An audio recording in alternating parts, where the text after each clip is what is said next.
Hello mga Inday, mamasyal tayo dito sa may Horby.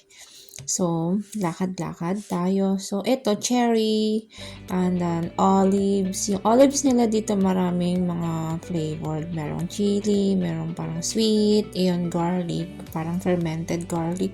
And then, ito, parang siyang tomato. And then, ito, mga dried nuts.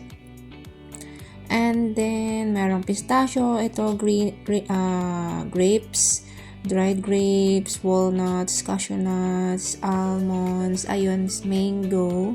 And then, ito, marami sa kanila, cheese and sausage. So, yung mga cheese nila, may mga flavored, may chili, merong pesto, may tomato cheese.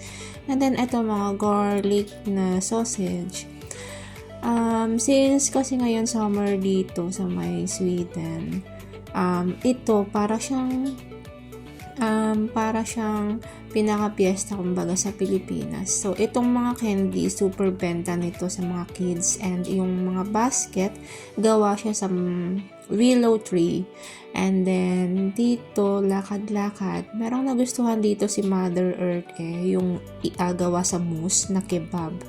And then, ito mga rides for kids. So, kung merong mga kids talaga, mag-enjoy sila dito kasi super dami ng rides dito.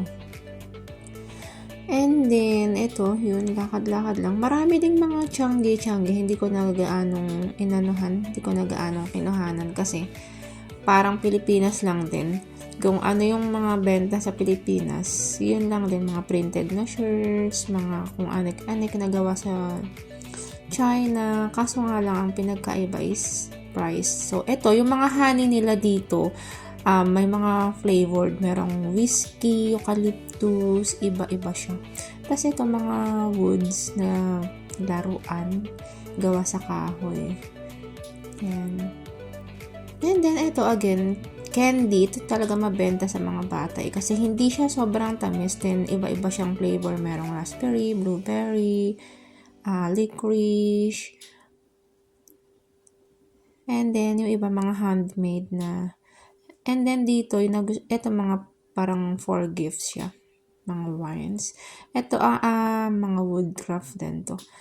And then, meron ako nagustuhan dito yung duyan nila na malaki. Yan, cheese na naman. Cheese, and sausage. Ito, maganda siya kaso mahal. Parang nasa 1,000 plus. So, parang 5,000 na ata sa Pilipinas. And then, ito, cheese na naman. Non-stop cheese, non-stop sausage. So, ito, uwian na din. Yan lang. Mabush. Walang